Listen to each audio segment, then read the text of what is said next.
I'm ready.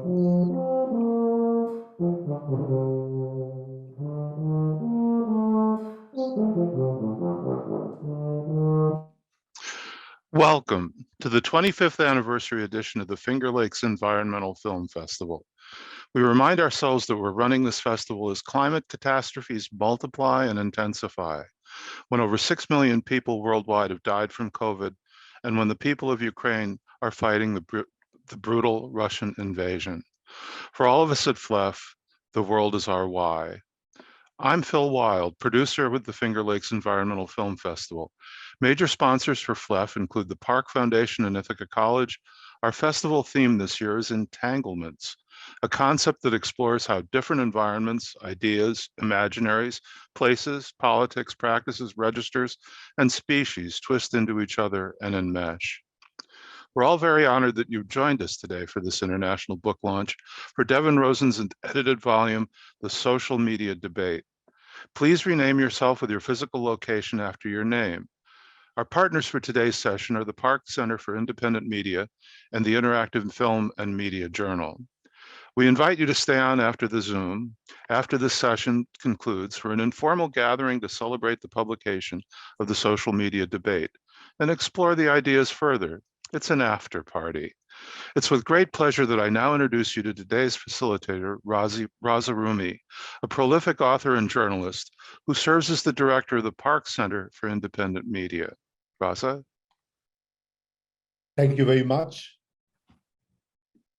And it's a great pleasure to be here. And I welcome everyone and all those who have showed up for this exciting event as we launch a new and a very timely book entitled The Social Media Debate, Unpacking the Social, Psychological, and Cultural Effects of Social Media.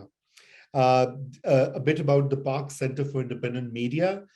This was launched in 2008 and is a center that fosters the study of journalism-oriented media outlets that create and distribute content outside the corporate systems and news organizations. The center examines the impact of independent media on journalism, democracy, society, and participatory cultures. And we are really happy that for the past few years, we have been collaborating with FLEF to bring great events as well as dialogues, much needed critical debates for all those who join our festival every year. Our dear colleague, Professor Devin Rosen, who is a professor at the Park School here at Ithaca College, is the editor of this volume, and he is very much here, and he shall talk about the book. But let me also introduce our other speakers that are Dr. Francesca Sobande from Cardiff University and Dr. Isabel Gerard of the University of Sheffield. We shall hear them out on the book. I have a lot to say, but I'm not going to take any more time. And I'll hand it over to Devin to introduce the book, in particular, the motivation and how the idea came about and how he put together this really interesting volume. One comment that I do want to make is that as the world grapples with the reality and the impact and intensity of social media, after going through this book, it becomes really clear that almost every country on the planet is grappling with that. And in a way, this book gives us so many directions to think about and rethink the impact and the reality of social media. So without further ado, over to you, Rosen. Thank you, Raza. And hello, everybody. Thank you for coming, colleagues, current students, past students, family from all over the world. It's great to see you. Thank you so much. So yeah, I'm going to take a few minutes and just talk a little bit about why I decided to do this book and some reasons why I think it's really timely and really important, as Raza said. And just to confirm, Francesca, Isabel, can you see my screen? Great, thank you. Yes, perfectly, thank you. Yeah, thanks. So here's the book. Really exciting. I refer to it as our book. I have two of my contributing authors here, and although I compiled it, I really think of it as our book. I'm honored by the people that decided to contribute their voice and time and talent to this. I'm humbled by the group that was joining me on this. And so one of the reasons that I decided to work on this project was as I've traveled the country and the world, talking to people from all different kinds of industry and academia, I was learning that we're all kind of experiencing the same effects, or in a variety of ways of the introduction of social media to our culture, to our community, to our families. And some of these effects are quite positive. We're able to connect with people. We're able to access resources embedded in our networks. But a lot of these effects are quite damaging, and we're seeing them in earnest over the last, say, 5 to 10 years, and over the last year or two, even more so. And so the motivation was to bring together a suite of colleagues and voices from different areas and disciplines. I find that many of the books and things that we access are within a discipline. And so we're usually exposed to that work, or if we try to choose a volume or something, it's all sort of within a certain discipline or area of science. But the problems that we face aren't really able to be solved by any certain discipline or group or even scientific or studies area. And so we really needed to bring together a lot of different voices. And that's what I did in this book. It's unique in that there aren't that many edited volumes that bring together people from very different areas of research. And I'm honored to be joined by two of them here today as my co-panelists in this roundtable.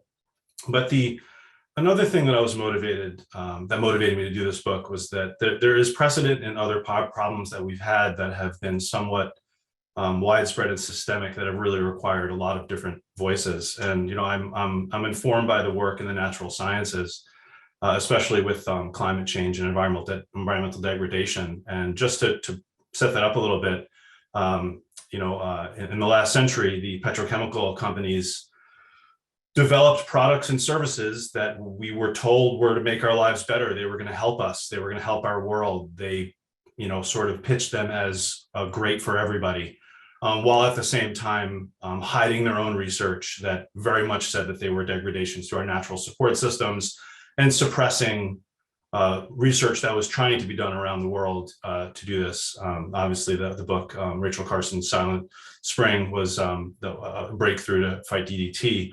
And what we know is that obviously environmental degradation did happen. It was predictable. The companies knew it. They did it anyway. And so much as we saw the natural support systems in decline because of these companies, we're seeing our social support systems in decline.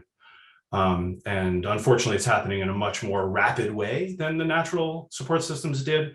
But what we find, and what we're knowing more and more about, thanks to whistleblowers within these companies and the hard work of independent journalists and researchers around the world, we know more and more that these companies, much like the petrochemical companies, knew what they were doing and did it anyway. They knew that they were going to be addictive. They knew that they were going to damage our democracies, and they did it anyway. And they hid it, and they're right now actively suppressing our ability to do research on what they're doing. And so, I'm going to kind of briefly mention 3 different areas that I think are important and to keep in mind. And one is, I think that these logos, and from an individual personal level, might be better represented this way, in that these companies knew very well that what they were doing were creating products that were highly addictive. They were deploying a lot of attention harvesting methods to make sure that they were able to harvest our attention in a way that was making these very addictive. And they knew it, and they did it anyway. And then what we have is people who are beholden to their devices, beholden to their social media, and it's become very difficult. We have 3 chapters in the book that are about social media and mental health, and I obviously I'm honored to have them there, and I encourage people to read them. But it's not just adults that are having these problems. We're finding that more and more younger people, and I know Isabel has worked on some stuff with younger folks, and we'll hopefully hear from her on that later. But these devices, which are carrying the social media, affect people of all ages. And we're finding that in education really affects our ability to, operate in the classroom. I know any parents that are here certainly know what it's like to have their kids using these technologies. But let's keep in mind that these very same companies knew very well that they were deploying things that would also damage our public discourse, that would create divides in our political conversation, that would divide our communities. And they did it anyway. And they know it now, and they're still doing it anyway. Within this is the ability for the algorithmic control and obviously the content moderation, which again, we'll hear about more later, is causing that to happen. And that's creating racial divides, it's creating issues within racial digital studies. And we have Francesca here, who will talk about that a little bit. And this has led to some really serious outcomes in our country that led to the misinformation bubble leading to the January 6th insurrection. And really what we have is these information realities, which are completely distinct from each other. People live in different realities from each other because of these social media technologies.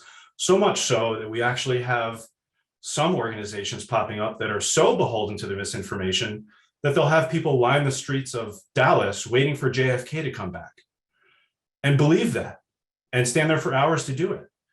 And these companies, again, that created these technologies did it intentionally and knew it was going to happen. And fortunately, we have a host of scientists around the world that are trying to figure out what are the effects of these and what can we do about it. But on a more macro level, even, we have entire nation states using these devices, using these technologies that were kind of supposed to be to keep us in touch with each other to gain control. Bolsonaro in Brazil would not be ruling right now if it wasn't for his masterful ability to control the social media messaging. Or Duterte in the Philippines. Again, we're seeing horrible outcomes from these people gaining power exclusively because they know how to manipulate the algorithms and the content within social media. And right now, what we're witnessing and experiencing is an example that I'll finish with, and that I think really represents the real debate in social media. The horrible negative effects for Russia and Putin to be able to create their own information reality about what Ukraine is. And this is very important. But on the other hand, we have Ukrainian people and people around the world able to use these same platforms to find family that's lost, to create and coalesce and collaborate around mutual support. They're using social media to manage and organize their resistance. And so at the same time, we see a regime under Putin using social media to create horrible misinformation that's fueling this invasion. But the exact same platform is allowing the Ukrainian people to coordinate, to find each other, to get aid, and to really try to maintain subsistence in this invasion. And again, these same technologies, these same companies are leading to not only negative things. For example, here in Tompkins County, we have Mutual Aid Tompkins, which is if there is somebody in our community that has access to the internet, can access Facebook, they could go to Mutual Aid Tompkins and say, I'm in an emergency, I need something now. I'm out of food and I'm disabled and I can't get to a store. And somebody in our community will answer that call and get them food or get them help. And this is just Mutual Aid Tompkins. This is in hundreds of communities all around the country and world. Same exact technology, same exact platform that is leading to these horrible things. Thus, we need more edited volumes like this. Again, I'm honored to be joined by these incredible authors in this book, but there really is a debate here because we have these social media platforms that allow us to connect with those that we love, to find resources embedded in our networks, and to, in many ways, live a better life. But within that same window, we have our democracies imploding, we have misinformation realities happening all over the place, and we have a globe of people that are becoming chronically addicted to these very same platforms. So here we have this debate. How do we benefit from these things while mitigating the negatives? And we have many chapters in the book that deal with that. Kristen Fuchs writes a whole chapter trying to encourage public internet and public resources, and that's great. And anyway, so that was my motivation to bring people together for this book, is to try to move this conversation forward, to better understand what's happening so that we can bring out the best while mitigating the worst. Thank you. Thank you so much, Devin. And that was really a very insightful overview of why you undertook this project and all that it contains, especially what relates to the key challenges of our times, So without further ado, I'm going to request Francesca Sovande to talk about her contribution in the volume, especially with regard to the questions of race and ethnicity and how social media plays them out and how it presents them in our everyday reality. Francesca. Thank you. I just want to start off by saying a huge thank you to everybody who's been involved in making this possible and for inviting me to be a part of today. I'm conscious that time is always incredibly precious for many people, and very few people have a lot of time to spare. So thank you for being here today. I thought I'd start before speaking a bit about my chapter in this book by trying to essentially locate myself or situate myself. And I share that because the title of my chapter, it involves exploring what it means to locate social media in Black digital studies.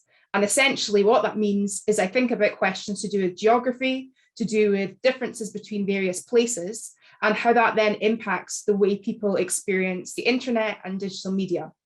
So to locate myself, I'm based in Cardiff, Wales. It's coming up to around about 4:17 p.m. here. But as you might be able to tell from my accent, I've spent most of my life in Scotland, where I lived for around about 20 years. And I share all of that in the spirit of really picking up on some of the themes that are a part of today: entanglements, histories, power, geography. When I tried to think about locating social media in Black digital studies as part of this chapter in this book, I was really fascinated by exploring how people's experiences online are always connected to their experiences offline. Sometimes there's a risk that conversations to do with the internet involve speaking about the digital world or the so-called virtual world, and then the real world. But as I was discussing with my students today on a module to do with critically analyzing media representations, they're always interconnected, they're always entangled.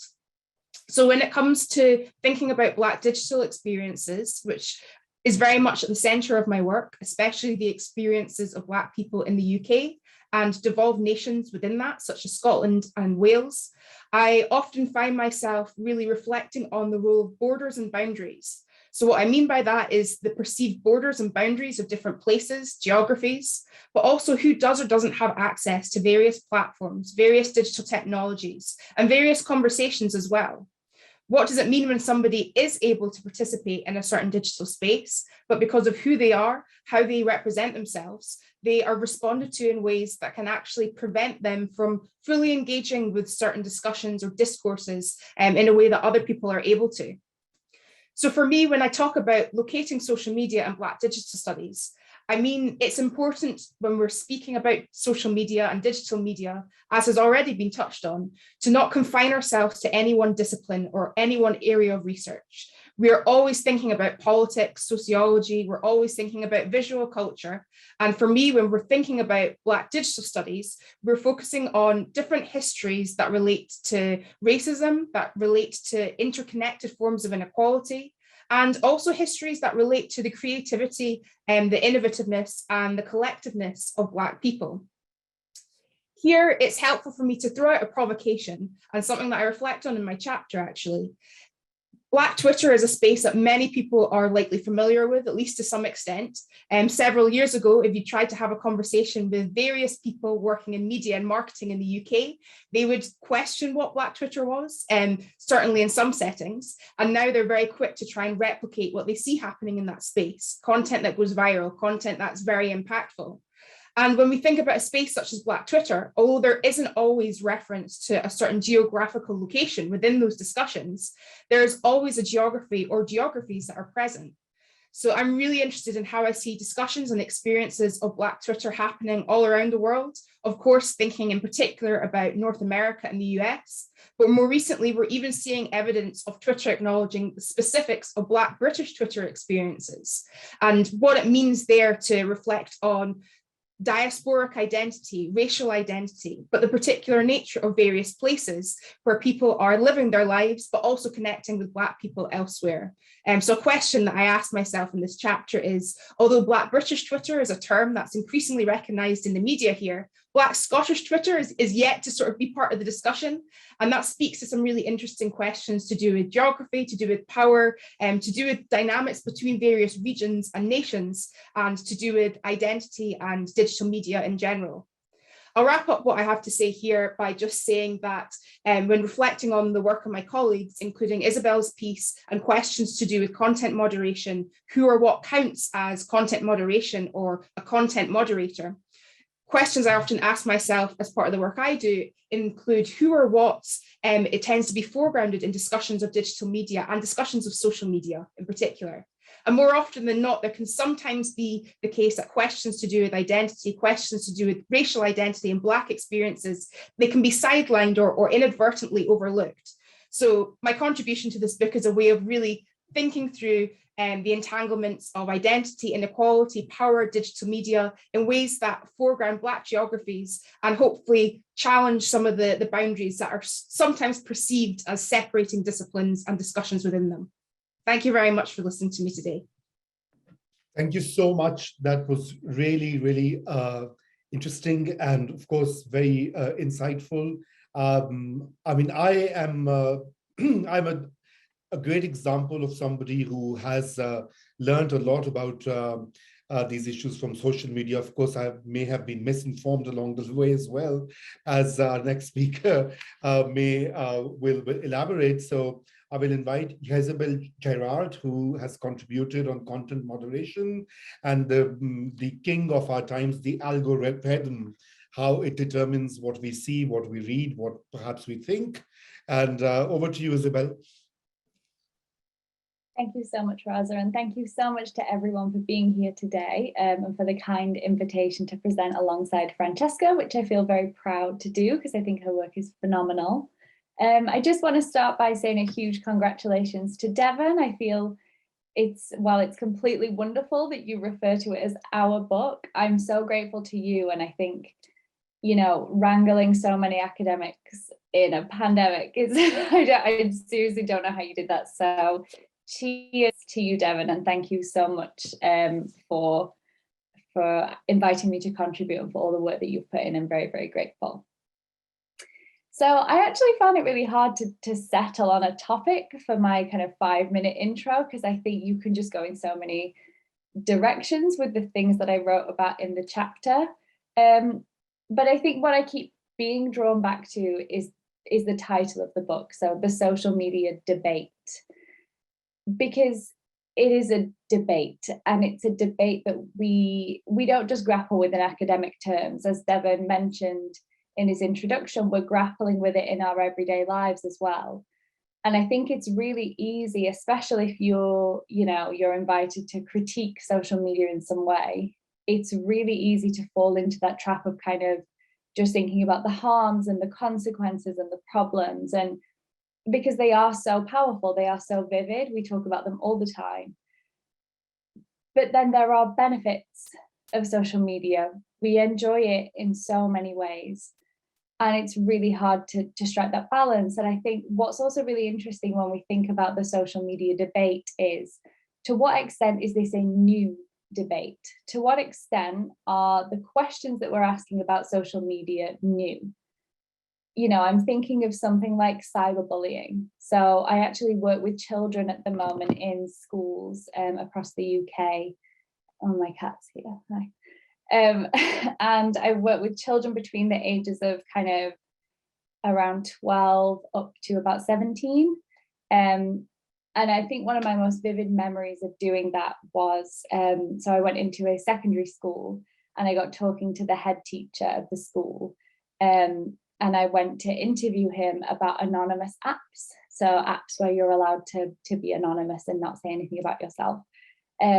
And they are very, very popular with kids. And he was telling me about a particular incident in the school where one of the students had gone home and she downloaded an app called YOLO. So it was kind of an add-on to Snapchat. And she used YOLO over the weekend and on the Friday evening to crowdsource a list of what she called the school's ugliest girls. So she said it's the definitive list of the school's ugliest girls. And she went home on the Friday night, she compiled this list, she asked for contributions across multiple social media platforms. And then by the Sunday night, she had arrived at this list and then she publicized it on her Instagram and then it spread across the school. And then the head teacher gets to school on the Monday morning and has a literal queue of parents and students and everyone who was on this list who was completely devastated. And he really didn't know what to do. And I think he knew what to do from a safeguarding perspective. He knows how to do his job. But one of the things he was really struggling with was that he didn't know how YOLO worked. He didn't know what YOLO was. It was this brand new app that he'd never heard of, and he really felt like he needed to understand the app before he decided on essentially a suitable punishment, quote unquote. And that anecdote really got me thinking about how, to what extent can we blame YOLO for that? What did YOLO do that couldn't have happened without social media, or that could have happened without social media? Could that list have circulated with the speed it did? Could it have reached so many people? Could it have happened outside of the school gates in the way that it did? You know, it just opened up all these questions and debates around what was new in that scenario and what was not. And what I found very fascinating was that the head teacher felt like, because it was a new platform that he'd never heard of, it warranted a new kind of consequence. You know, he felt the newness of the situation in a very sort of strong way. And in my chapter, one of the things I really grapple with is to what extent do we need to rewrite the rules, especially around something like content moderation? So content moderation is essentially just, what are you allowed to say on social media and what are you not allowed to say? What can you post? What breaks the rules? There are some kinds of posts that very obviously shouldn't be allowed, but then you have this huge gray area. You know, would one post trigger someone but support someone else, for example? And I think we see these debates very vividly, as Devin has already said, with regards to mental health. It's often very, very difficult to create rules around mental health related posts. But what is new here, what is new with the social media debate is that people can create and upload so much content, and there is a lot of it.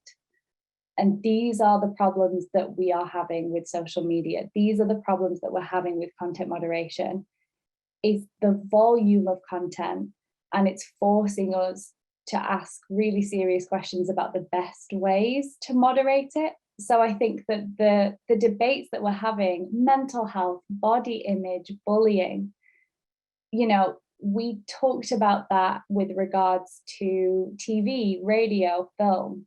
All of these things, all of these debates have happened in the past, but there kind of is something new here. And that's one of the things that I try to grapple with in the chapter, and that I grapple with through my research every day, is to what extent is what's happening new? Where's the new in the social media debate? Thank you very much for allowing me the chance to introduce myself, and I'm looking forward to any questions that anyone has. Thank you so much. And may I remind all the participants that you can ask questions, keep your questions ready, because we shall be coming in a few minutes. I do have a few follow-up questions, but before that, I'd, in particular, to, responding to what you all said, especially, Devin's references to misinformation and how it is a threat to democracy in so many countries, including the US.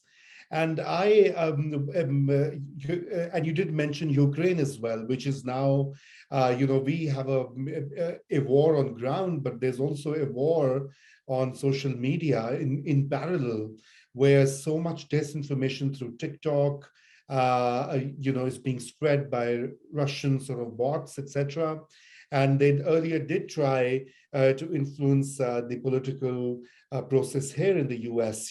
So there's an entire playbook ready. So I'm very curious, Devin, about this ongoing sort of debate. And from the book that you have compiled, I mean, I'm sure that other authors have also mentioned how disinformation can be not just a danger, but also has inimical long-term effects. So can you elaborate a little bit on that further? Yeah, sure. And thank you again to Isabel and Francesca for your intros. And thank you, Raza, for the question. So that's a somewhat complicated series of topics in that question that you asked. But I think what lies underneath it with the misinformation and disinformation is that, or at least getting to what Isabel was introducing with her words about like kind of what's new, because governments manipulating information is certainly not new, or using manipulated and misinformation is not new. Certainly, the rise of the Nazi regime was largely because they were really, really good at controlling the message. That was one of the main elements there, and so that's not new, right? Democracy is falling because of messaging is also not new. Governments manipulating what people can hear is not new. But what is new is that it's all happening through the conduit of a media environment that is not just a black box to us and to the politicians, but we're at a point that it's kind of when I say black box, I mean, we don't really know what's happening inside, right?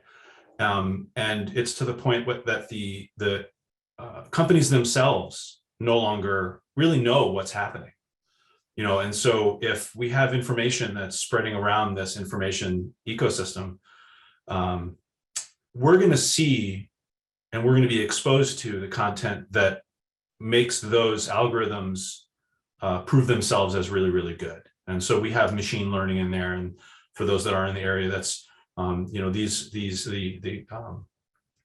the algorithms within these platforms are iterative. They learn what's happening and they learn what's getting better, and they're given certain parameters for success. And so success is engagement, success is eyeball time, success is keeping us going, keeping us on the platform, sharing. And so if that success means we're being put into these information realities where we are only seeing and hearing what we are being exposed to, that creates a milieu environment in which governments can very easily manipulate what people can see and understand and hear. And it's very efficient and it's very fast. And that is very new, right? If we look at traditional media, it was a little bit slower. It was easier to vet. We could have independent media existing in cohort. But even independent media, and Raza, to your center, for you to get into somebody's information world within social media might be impossible. Yeah. As opposed to more traditional media, it was available. And so I think that not to fully answer the question, because I would encourage people to read the chapters in the book to get those answers, but is that this is new to the point that we don't even really know how to unpack it. We don't exactly know how it's happening, and we can't turn to the companies for those answers.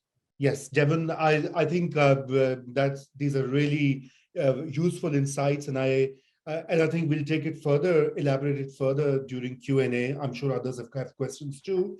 I was really intrigued by Francesca's work, and I read the chapter. You mentioned about the need for the term Scottish Black Twitter is yet to sort of emerge. But I can say this, that there's a whole school of thought in the US, for example, which says that, because of social media, a lot of police brutalities against African Americans are now highlighted far more often, or at least more people know about it. So it is also being viewed as a kind of a positive development or intervention. So I don't know, how would you respond to that, especially in a post-George Floyd world that we are living in, where social media was playing and played a major role even in the summer of 2020? Sure. Yeah, I think here I'm thinking about more discussions I had earlier this morning with lots of students. So we were speaking in general about media representation, but we were trying to discuss what it means to acknowledge both the potential for depictions to be enriching in various ways, to contribute to societal change, to convey important messaging, and including counter narratives, but also at the same time acknowledging the fact that these sorts of representations or the places where they're found can also cause harm. And for me, if I'm thinking about social media and various platforms, I'm always acknowledging the fact that one platform can offer the chance for people, including Black people around the world, to connect, create, collaborate, share knowledge, to archive histories. But those same platforms can also be a source of surveillance, a source of online abuse, a source of many different forms of harm. And I think when I was throwing out the example of this notion of Black Scottish Twitter, I was sort of playing with that idea for different reasons. Yes. I've been working on a project with a good friend, an independent researcher and writer, for several years on Black Scottish history, and we've got a forthcoming book called Blackhood Here, Black Lives in Scotland. And we're always interested in the fact that if you speak to somebody about Scottish Twitter, chances are, depending on where you're located again, people might have a sense of some of the humour you're referring to. And even if you speak about different examples of Scottish social media and digital content, what was viral, there was a brief pop-up exhibition in Edinburgh, in Scotland's capital, on Scottish social media content. But what's always absent in a lot of these discussions is recognition of the experiences of people in Scotland who are Black, or people in Scotland in general who aren't white. So I think it's really interesting when I throw out this provocation, the absence of discussion or recognition of what might be referred to as Black Scottish Twitter. I think it raises lots of interesting questions about whose experiences tend to be foregrounded, what assumptions are there about identity, nationality, cultural references as well. What does it mean to blend different examples of Scottish cultural references and Black diasporic cultural references in ways that can actually really challenge people's assumptions about identity, life, and the many different layers of who people are and how they experience the internet. Yeah, absolutely, yes. And before I go to Hazelbel, I do want to, pick. Actually, I just thought, the term viral itself. I mean, it needs so much unpacking, and I mean, it's a really loaded term of our times, But I think the impact on journalism itself, is so inimical. I mean, a lot is being now researched and written about as to how newsrooms are just so focused on, clickbait instruments, and how the success of a story or impact of a story or even quality of journalism is being viewed through how many likes or shares or retweets or take place, which often defeats the entire purpose of sometimes, uncovering the truth and or just presenting facts to the people. But anyway, Hazelbel, on a separate note, I mean, I just wanted to you to elaborate a bit about the impact on teens, particularly young people. As you know, Facebook and Instagram have come under immense criticism for sort of the harmful effects that young teenagers have had through their Instagram experience. So I would like to talk you to talk a bit about that. Yeah, thank you so much for that question. It's very much at the forefront of my mind because, like I said, at the moment I'm conducting field work, and I love going into schools and just like getting kids to talk to me. I think it's I feel very privileged to be able to do that. And I think one of the things that I kind of struggle with a little bit, to be honest with you, is this notion of effects. And effects is a word I try to stay away from when I write about children, because I think it can be quite disempowering. And I think it's accurate in some contexts, in some respects, and it's a very powerful word, and it can often be used in the right way. But I think when you're talking about children, I don't feel comfortable kind of implying that a child would be affected by a technology, especially if you're not going to kind of take into account the other factors that are going on in that child's life, their upbringing, political unrest, the climate that they're growing up in, the school system. There's a million other factors about their identity and their social situation, and also their biology that all come into play when we think about how affected a child is. So that's something that I feel like I've like dodged the question by questioning the question, but it's something that people worry about. And I go into schools and teachers say to me, I'm worried about the effect, but I find it really difficult to prove effect as divorced from other factors in that child's life. Yeah, no, I think this is great because I mean, we do need to reframe, and even when we question some of these key issues, we must know what to question, right? So your question, the question was a great exercise, actually. So we must open it up to our audience. I'm sure who have many questions. We have 2 hands. Oh, 3. Great. So, well, I would first invite Ian from Ithaca. He is our regular, participant in FLEF and PCIM events. So, Ian, over to you. You muted. Hi, Raza. Can you hear me? Yes. Hey, everyone. So I work at Cornell in Student Services, and I'm also on the board of the Tompkins County Youth Service Department. And so I am absolutely frightened at the impact of social media on young people, particularly during the pandemic. My question for any of you who would like to respond is, there are clearly many things we need to investigate as to what needs to be done. Is it certain types of moderation? Is it certain restrictions? And I understand this may vary by country as well. What I'm very worried about is how. So my question to you is, how do you think is the best? What do you think is how do we go about doing that in the way that is most effective? Is regulation the answer? Is having government take a hand in this the answer to it? Or is it just, do we need the companies to be pressured? As unrealistic as it may be, part of me thinks regulation can do it, but I am very worried about regulatory capture, given the amount of money that's spent. So is it regulation? Could that address a lot of these things? Or do we need consumer demand? Do we need simply the threat of litigation and regulation to force these firms to spend their money to address these issues? What would be more effective? Great. Jezebel, I think maybe you will be the right person to address this. Thank you so much for that question, Ian. I could answer it in about a million different ways, and I'm kind of trying to choose the most helpful answer. But I think there's a million things that could happen. But I think one of the things that needs to happen on a societal level is that we lower our expectations in our demands for perfection in moderation. There are always going to be things that slip through the net. We're always going to have bad content.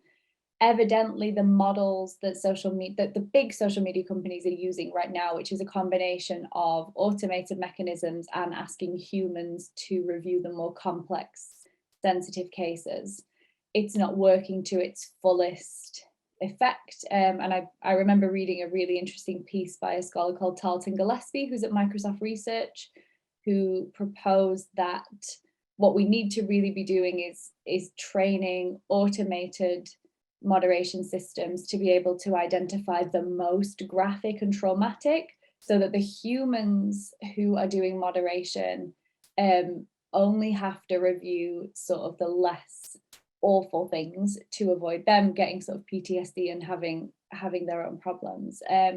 So I think that the moderation mechanisms need to shift. I think from a UK perspective, I think schools and governments need to get better at providing social media safety education. It is diabolically bad. I was very surprised because it's not standardized across the country, and you go into a school and they talk to the kids about Facebook, and then you say, okay, well, how many of you use Facebook? And none of them put their hands up. And so I think we need better social media safety and education tools as well. But there's a million other things that I could say, but I want to hand over to Francesca and Devon and see what their thoughts are as well. Yeah, if you want to respond to that, Devon. Yeah, sure. Thank you, Isabel. So Ian, it not only is it a fantastic question, it's something that is, I think, one of the key areas to try to think through. And you brought up, governmental regulation. You brought up whether or not the corporations are going to do it on their own, or individuals, putting pressure. And I think a way of thinking about that is, what interests would any of these stakeholders have in doing something about this, right? From a corporate level, they have zero interest in doing anything about that, right? This is engagement, this is profit. These are housed in the United States. The profit motive underlines their ability to be a corporation. So even if they individually have the motivation, they, on the corporate level, can't, right? The people that are in at least in our representative government in the United States run on elections, which they would prefer to be able to control the information for their own betterment. And even on the individual level, as humans and parents, maybe we're motivated, but maybe we're happy that we have something to distract somebody with. And so it really requires a lot of education, a lot of, it's going to be a hard push. And I could see you're worried, and you should be. Yeah. So Francesca, if you want to add anything, please go ahead. Sure, I'll keep it brief. It's to really echo a comment I can see that someone's shared, I think, Anna, speaking about new media literacies. The first thing that came to my mind was critical media literacy. There's not enough of it, and it needs to start early. Quite often, you know, the point at which people start to learn about things such as media framing, editorializing, narrative, the role of narrating, or sort of the narrativization of reality, and the filtered nature of media depictions. All of these different forms of media power need to be part of education as early as possible. So it's not that I don't think more should be done in terms of, you know, the policy side of stuff and big tech, but I never have belief in a top-down approach. I think it has to start at the bottom. It has to be grassroots, and it has to involve a lot of critical media literacy education, which is always attentive to different forms of power and inequality, including but not limited to racism, sexism, classism, and many different other issues too. Thank you. Thank you so much. I will come to Anna Wiles' very important question, but we have Professor Andrew Utterson, our colleague here at Park School. Andrew, over to you. Yes.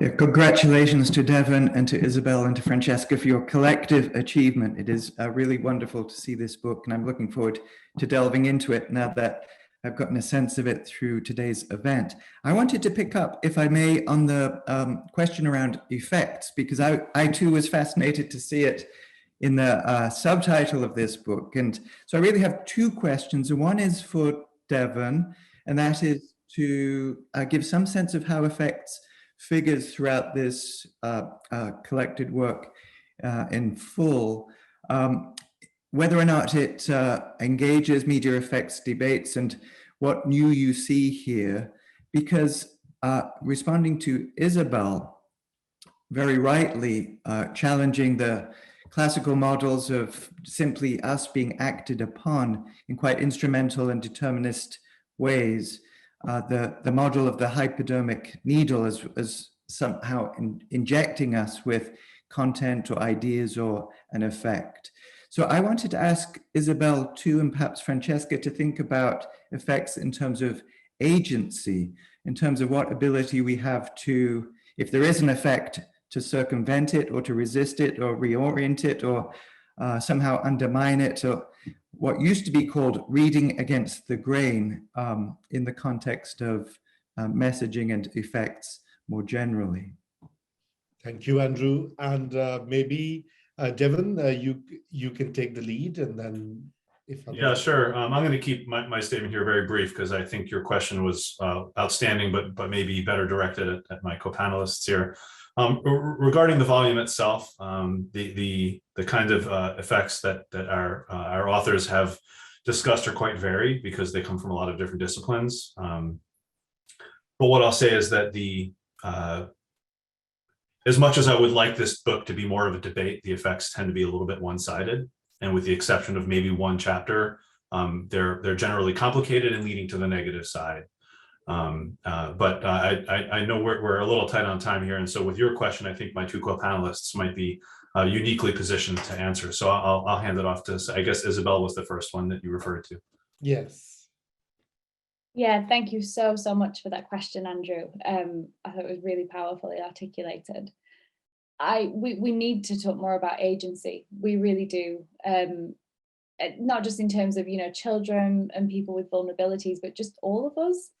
And what's really interesting to me is that anyone with a any kind of like media studies of a background, whatever level you were at when you received it, you know that effects theories are kind of historically disproven. And what's weird is that we're seeing a resurgence of them, but we're not critiquing them in the same way. And a really powerful example in terms of agency was, you know, all the kind of body image debates around, especially young girls looking at filtered images and it creating new body standards. There was a study, and I'm going to have to find it because I can't remember who the author was, but it basically, they worked with lots of teenagers, and they were able to decipher the difference between a filtered image and a non-filtered image. And I think, where is that story being told? You know, when the Daily Mail or whatever headline says, you know, teenage girls, blah, blah, blah. Where's that study? Where's that they are so savvy, they're just so savvy and knowledgeable that they're like, oh yeah, well that one's filtered and that one's not, that one's edited and that one's not, and they knew. And it just makes me think, where are those stories around agency? So thank you for that question and reminding me of that example. Yes, thank you. Anna, while you had your question, do you still want to ask it because it was partly addressed? Let me check with Anna if she's still around. No, I'm fine. It's just what was on my mind when thinking of this also ability of being creative then, and not only using it as ICTS skills in order to protect oneself, reading, but rather as a form of expressivity and of agency, empowerment in the sense, to use this big word. Yes, yes. Thanks to all of you. Thank you. Thank you, Anna. I'll go to Professor Monica Mehta, who's also joined us. Please, Monica, welcome, and your question. Do unmute yourself, please. Yes, thank you, everyone. I'm really enjoying this discussion about this topic.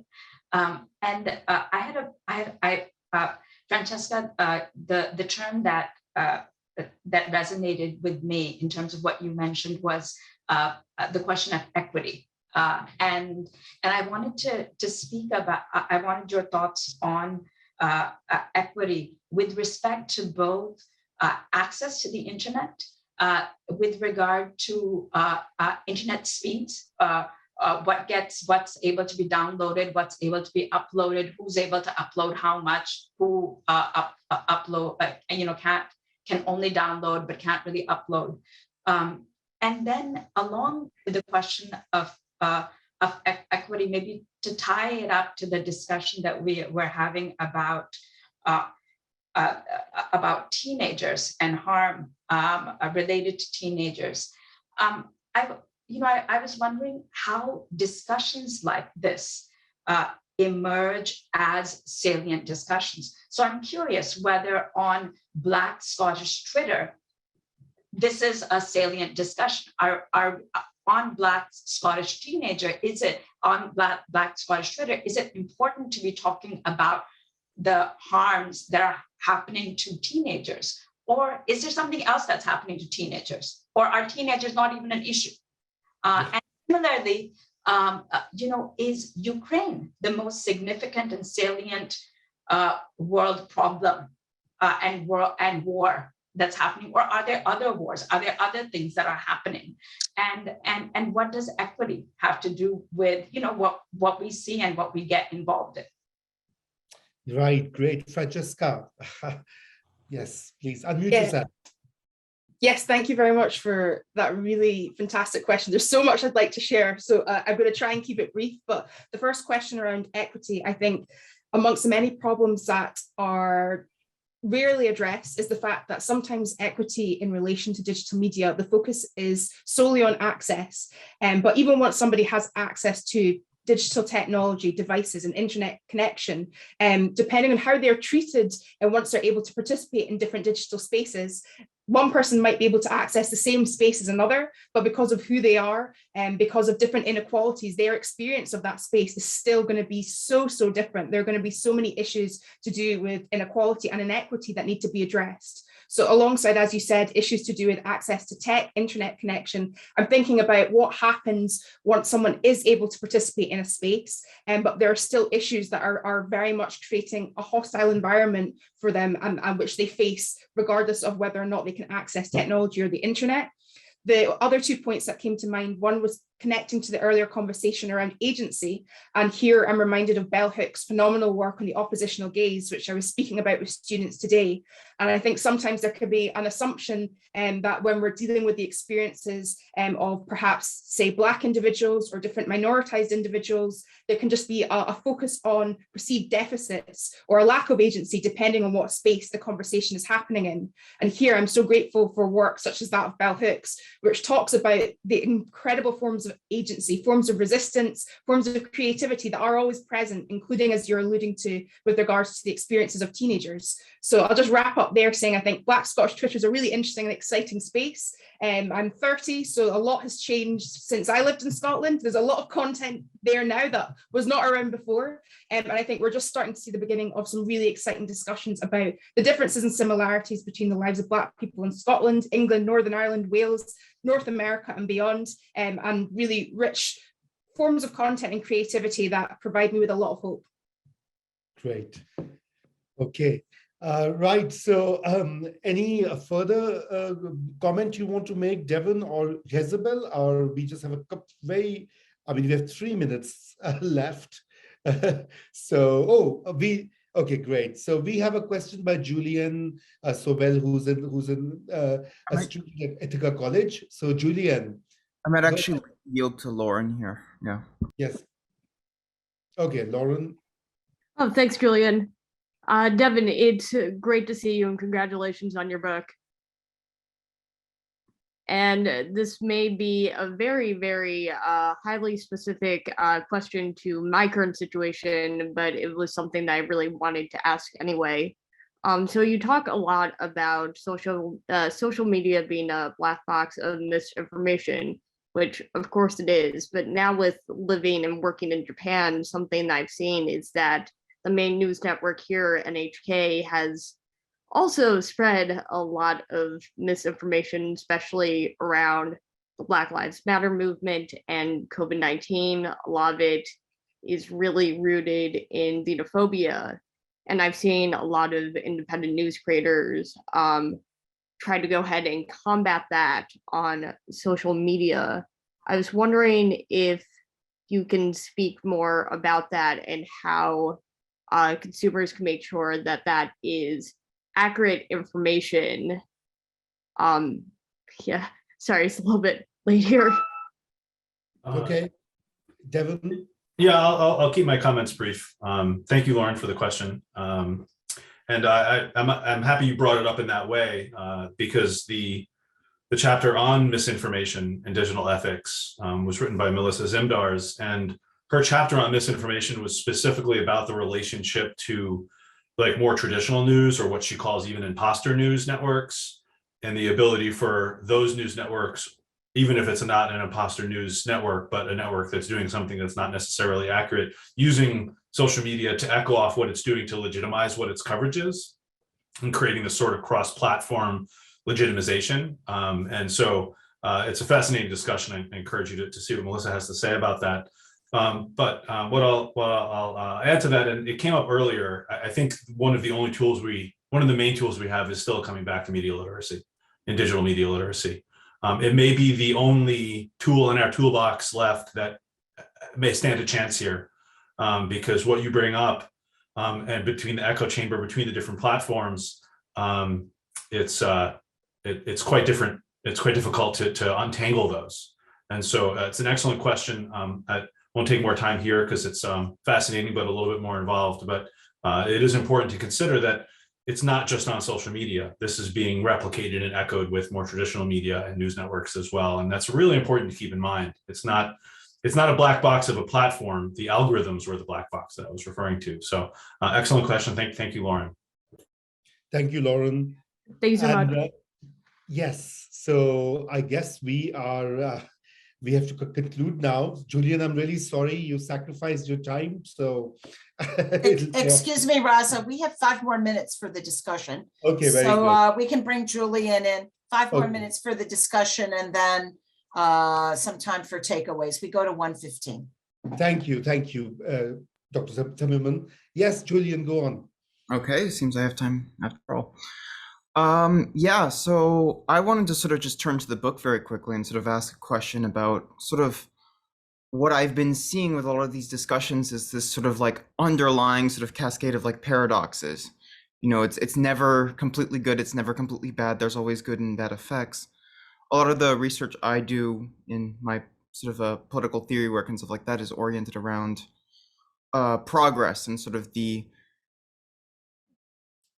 mixed sort of effects that it has, the fact that it's not always a good thing as it's sometimes sort of talked about, and often it's not always a bad thing either. So I guess I sort of want to ask around like,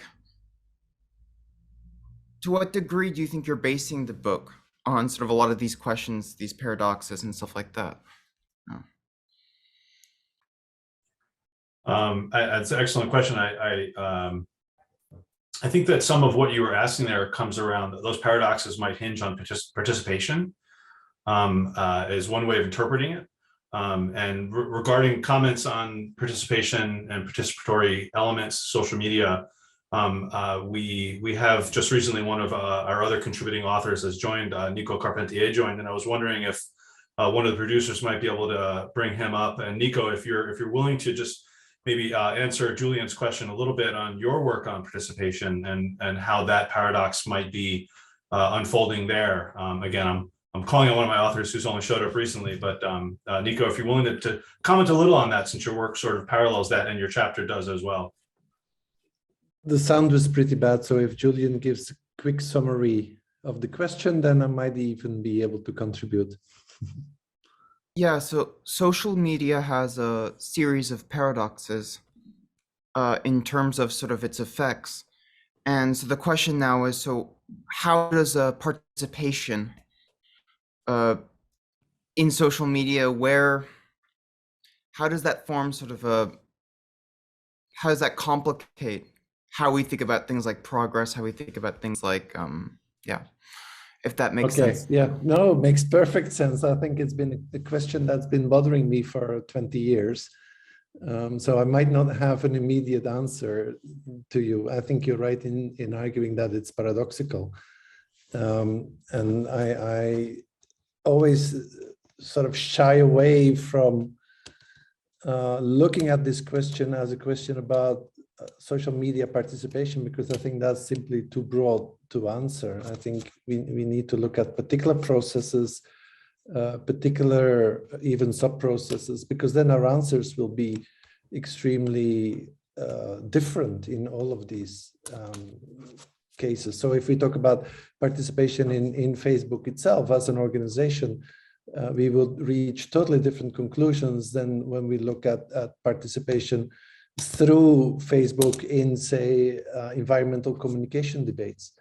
So we there have maybe too often spoken about levels that we simply cannot analyze and cannot capture.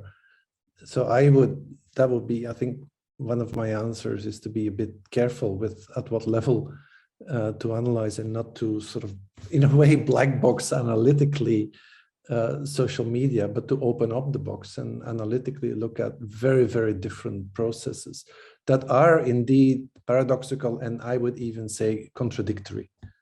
But I think that's also the definition of participation itself. So, but yeah, that will be a very short, knowing that time is short, a very, very short comment.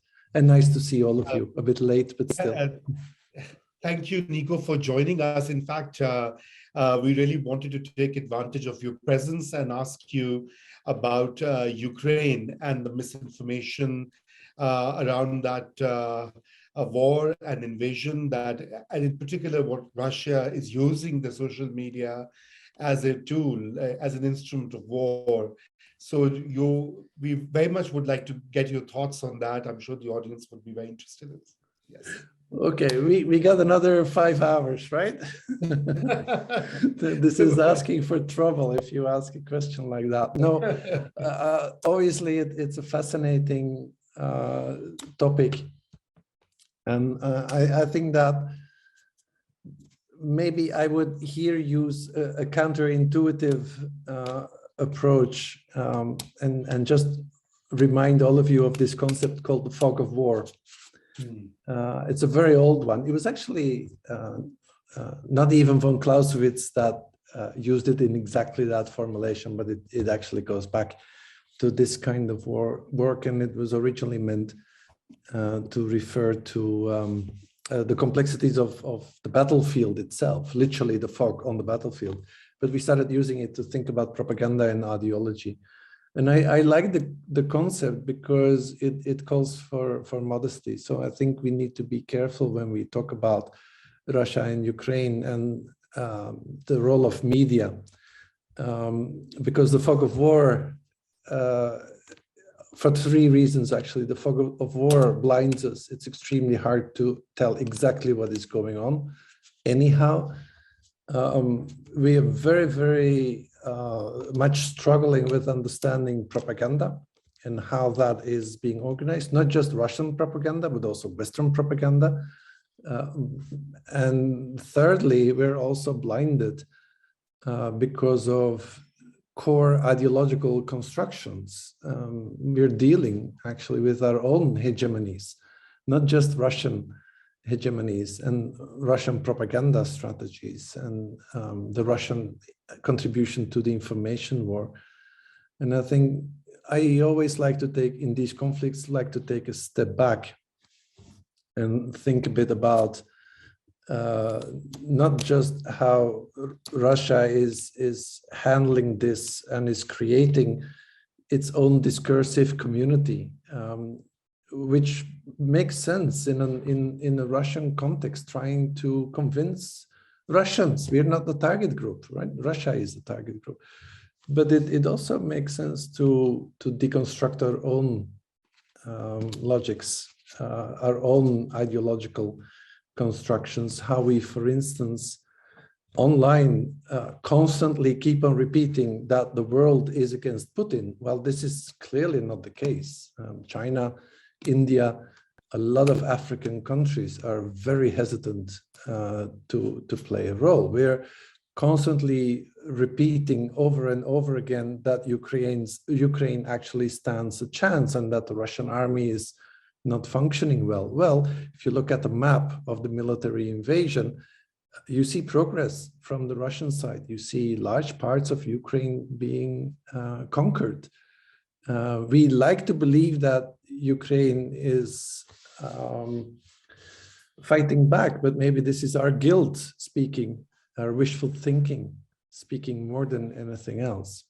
So there are all sorts of constructions online that I think are absolutely vital. But one final thought, just to provoke all of you a bit. I think what this war has shown is that we're actually all, in a very participatory way, we are co-producing our own propaganda. Okay, Nico, that's truly a provocative thought, and I think thank you so much for joining us. We are Pleasure. coming to a close of this session, and that's what I wanted to earlier go on to, the takeaways from our speakers, our panelists, and maybe we can start with you, Devon, your key takeaway, and summarizing the discussion. So just in a minute or so. Yeah, thank you. And thank you to everybody. Thank you, Nico, at the end there. I'm happy you were able to come in and give us comments. I will also note that Nico and his colleague, Henry Jenkins, are the last chapter in the book as well, with a chapter called What Does God Need with a Starship? It's a conversational chapter, and I'm sure you're all looking forward to getting to it. But to wrap this up, and what I'll say is to not necessarily wrap up our conversation here, but to sort of make a final comment on the part of the motivation with the book, and to an earlier question, actually the first question about where would there be some hope.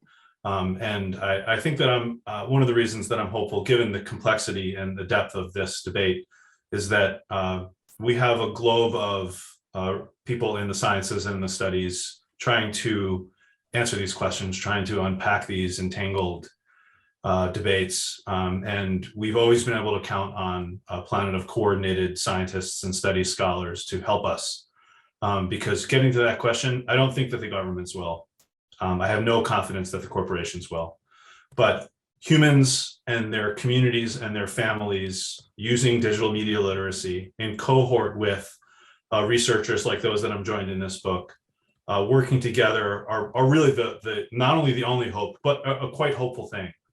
And I do think that it's important that we bring together as many voices as we can, as many perspectives as we can, to try to answer these questions and have these conversations. That's what I tried to do in this edited volume. That's what we tried to do in this conversation. If we have any lesson from the natural sciences, if we could all come together as a globe of people trying to answer these questions, we hopefully can. And so thank you to everybody. Thank you, Devon. Francesca, may I request you to give your parting thoughts? Thank you. Yeah, one's a reflection and one's a provocation. The reflection is just, I think, the importance, again, of critical media and digital literacy, but also remembering that that doesn't just happen in formal or institutional educational settings. And that's happening all the time in ways that are also often overlooked, especially within academia, overlooked by academia. And then the provocation is just to pick up on some of what's been spoken about and thinking about, as Nico discussed, contradictions, tensions, they're always present, grappling with them. And remembering that all the words we've spoken about today, they're never neutral, they're always functioning in political ways. So when we speak about progress from whose point of view, in what sort of way, one person's perception of progress is another person's perception of decline or destruction. And when we're thinking about so-called good or bad content as well, whose definition, what criteria is used. So that's a final provocation to throw out, is maybe just how we continue to work with shared terms whilst recognizing the different ways we use these terms and the different forms of political activity and geographical locations that inform their meaning. Thank you, Francesca. And last but not the least, Isabel. Thank you so much. I think one of the things that this discussion has really reminded me of is how our experiences of social media are not homogenous. We all bring different aspects of ourselves to bear when we use social media, when we talk about it, when we think about it. We have different experiences, we have different worries, we have different priorities. And I think that that's something that comes through really beautifully in this book, is how every single person, you know, they're excited by something different, they're scared of something different to the next person. And I think that's what's really nice as you read through it, is not just how much you learn, but how much you're reminded of those differences. And it can feel really overwhelming that there's so much to worry about, but there's also so much to celebrate and so much to learn.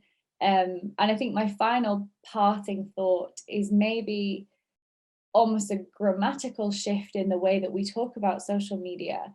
Has it just become so diverse that we need to avoid talking about it as a single thing? Is it really social media, or is it Instagram, or is it, you know, VK in Russia, or is it Weibo in China? You know, what is it? What is social media? Is it a single thing, or is it incredibly multiple and diverse? So thank you very, very much. Thank you. These were really, really important remarks. And I think that it opens the way for further research, engagement, and thinking. And, you know, congratulations to all of you, all the panelists for you know, coming up with this very important book. And I hope everybody gets a copy. Yes, please do. The links have been shared in the chat box. And Devon, congrats once again. And thanks to everybody who's here from so many parts of the world, you know, UK, Singapore, you know, and many other countries. I'm seeing I don't have access to the full list, but I'm also grateful to Flev and our great team there for producing this and for, you know, bringing everyone together. So with that, thank you once again, and hopefully see you at the next FLEF event.